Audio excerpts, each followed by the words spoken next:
qui agissent pour le compte d'un certain nombre de gouvernements, et notamment celui-là. C'est absolument dramatique parce que je pense que le Mali paiera très cher le fait de s'être séparé de manière aussi violente des forces françaises qui ont quand même, depuis 8 ans, assurer la souveraineté de ce pays. Et moi, je pense ici encore à ces 57 jeunes qui ont laissé leur vie pour le Mali. Et donc... Justement, est-ce qu'on n'est pas dans une sorte de retour au point de départ pour le Mali? Et finalement, ces opérations Serval et Barkhane, elles n'ont peut-être servi à rien?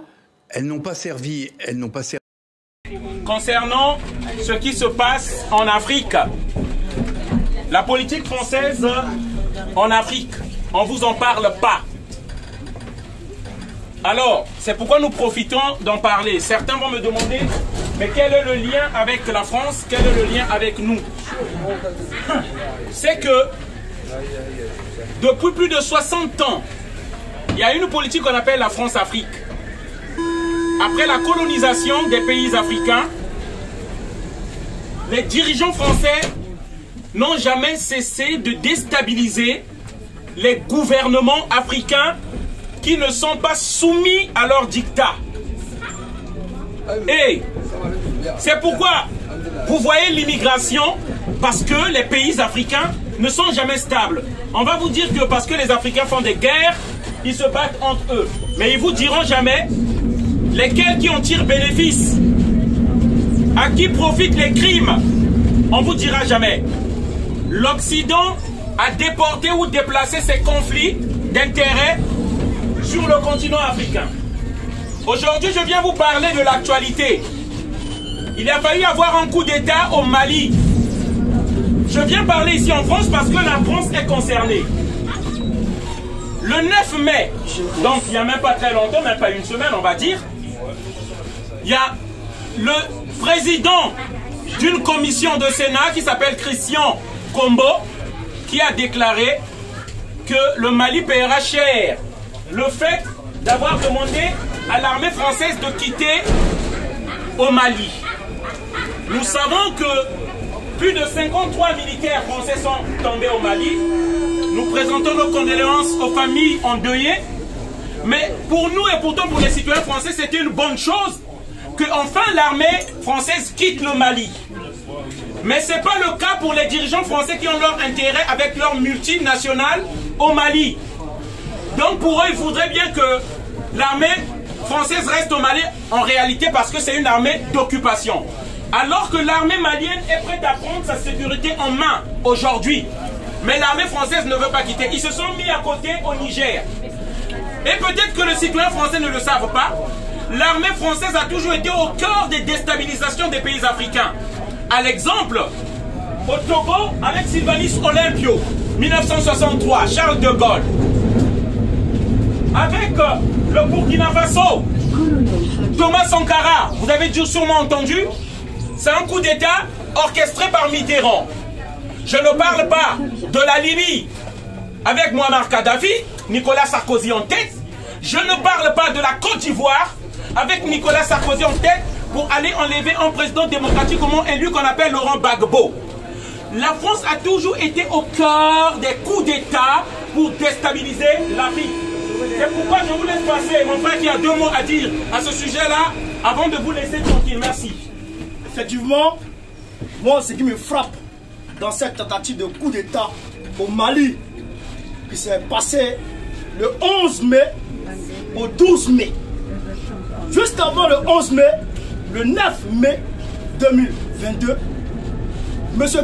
Christian Kombo, sénateur français, s'est tenu devant une presse française et a dit ceci: le Mali paiera très cher de s'être séparé de la France, de l'armée française. C'est-à-dire le Mali, les autorités maliennes paieront très cher d'avoir demandé poliment à l'armée française de quitter leur territoire, de plein droit.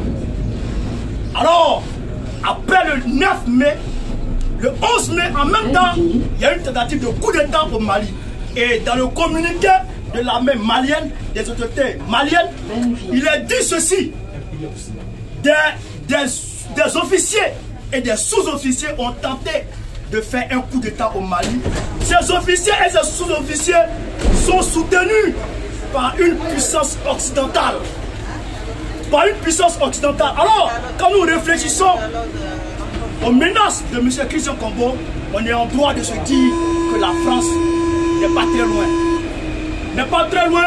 D'autant plus que quand on revient un peu en arrière, je vous ramène le 10 mai 2021 à Bangui. Monsieur Quignolo, Monsieur Rémi Quignolo, soldat français, a été arrêté par les autorités centrafricaines pour tentative d'assassinat du président Faustin Touadéra. Demandez à Emmanuel Macron, demandez aux autorités françaises pourquoi M. Rémi Quignolo est toujours détenu par les autorités centrafricaines. Demandez-eux, ils n'oseront pas vous répondre.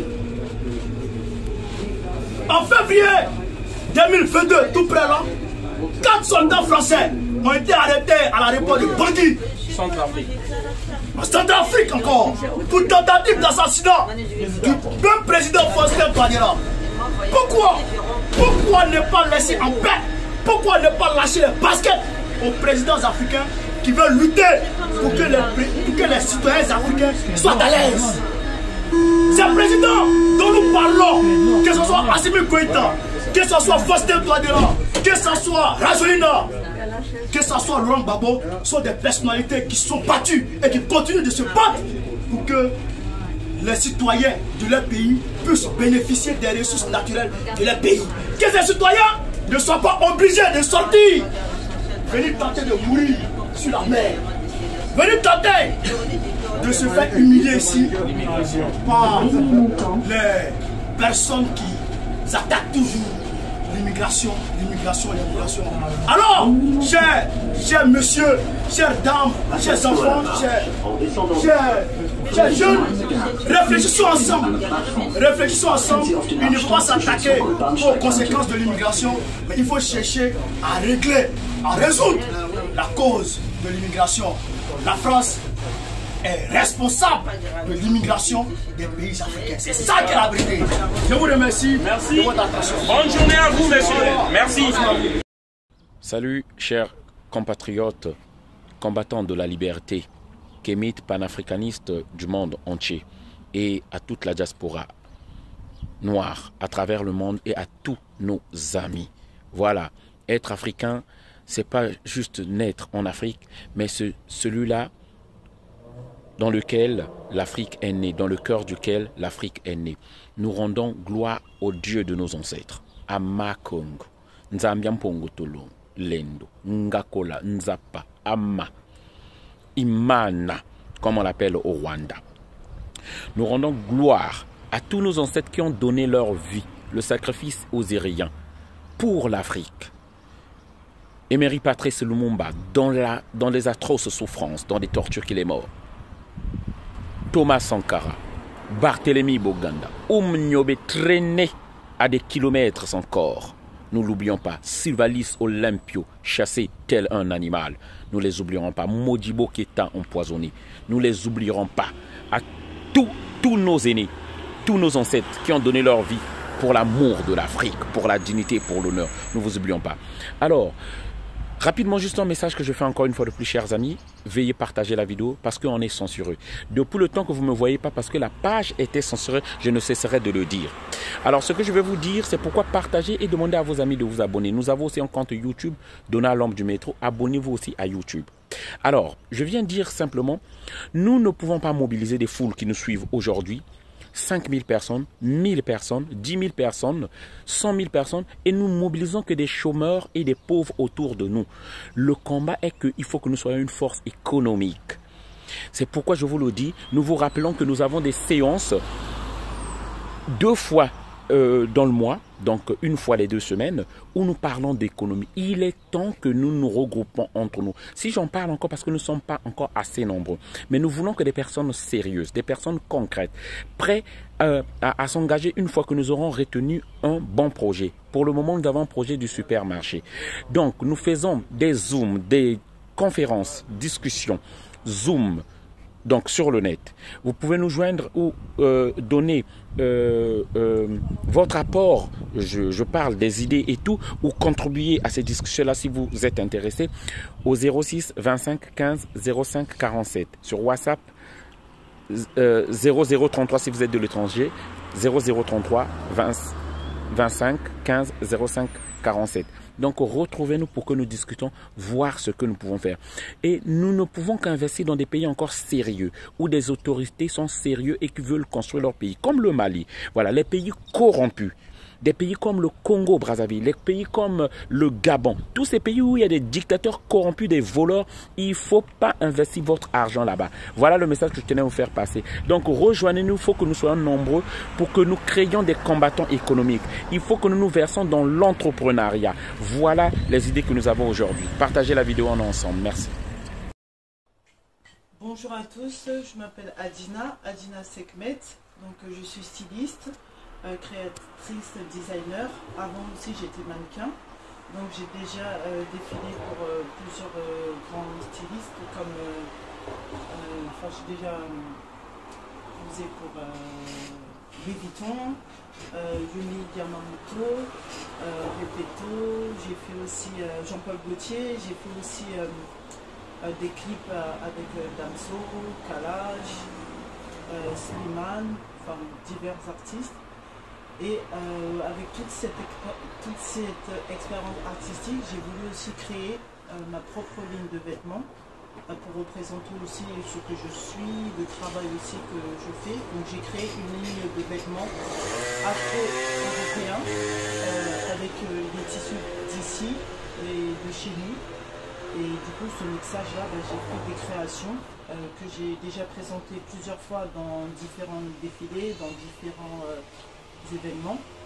Donc vous pouvez retrouver mes créations sur un site internet www.adinacouture.store. Vous pouvez aussi me retrouver aussi sur Instagram, sur Facebook, sur Adina Couture.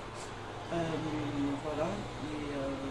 C'est important en fin de compte de créer en fin de compte des activités. C'est important en fin de compte de faire de l'entrepreneuriat. Parce qu'il faut aussi apprendre aussi à consommer entre nous, à montrer aussi notre savoir-faire. Donc n'hésitez pas à faire des suggestions, à commander, à me demander des créations. Donc vous pouvez me joindre au 07 87 39 21 93 ou adinacouture.store. Voilà. Merci à vous tous. Adina Couture, rien que pour vous.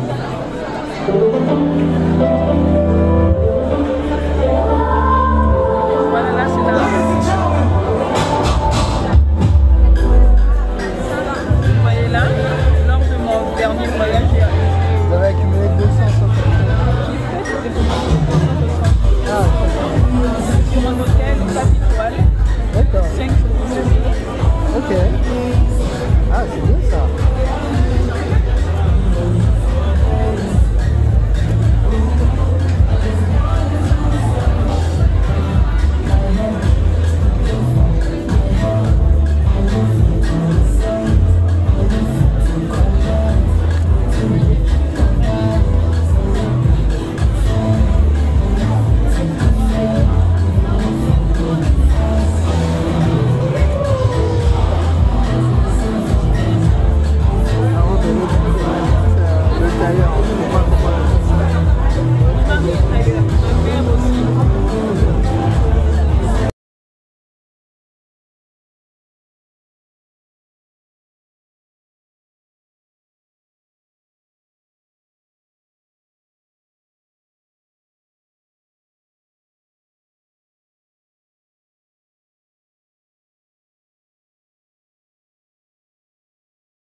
Bonjour chers amis, voilà, là nous sommes au numéro 24 de la rue Mélé, je bats Alassane, voilà, son frère africain, panafricain, engagé dans la cause, qui mérite d'être donc soutenu. Donnons-lui la force, hein, comme je dis toujours aujourd'hui.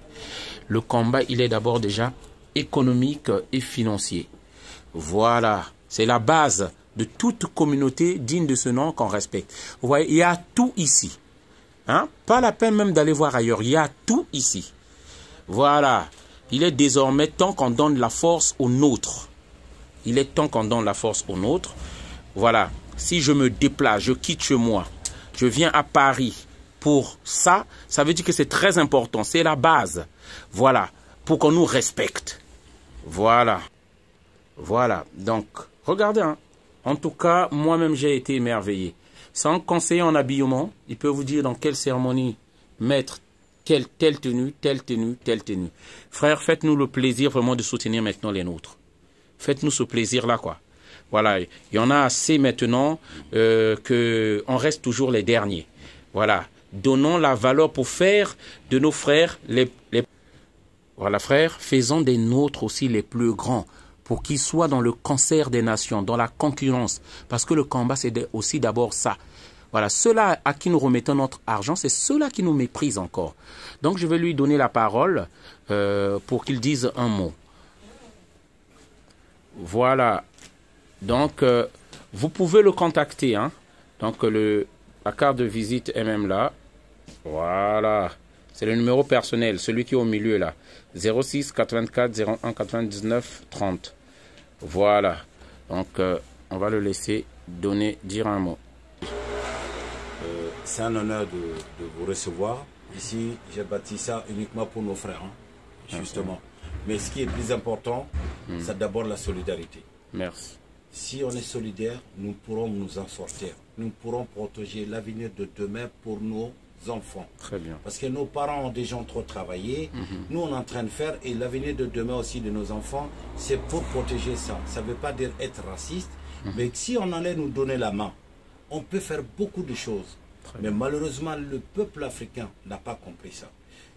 Essayons d'être solidaires. Et quand on est solidaire, on pourra se protéger. On pourra protéger l'avenir de demain de nos enfants. Et c'est là où on aura plus de force à bâtir, à créer des entreprises. Et ça fait 30 ans que je fais ça. Et je vous ai toujours les bienvenus. Pas parce que je veux gagner l'argent seulement, mais c'est pour l'avenir de demain de tous les Africains et de tous nos enfants. C'est pour ça que tous les ethnies ont compris, sauf nous. Il est temps.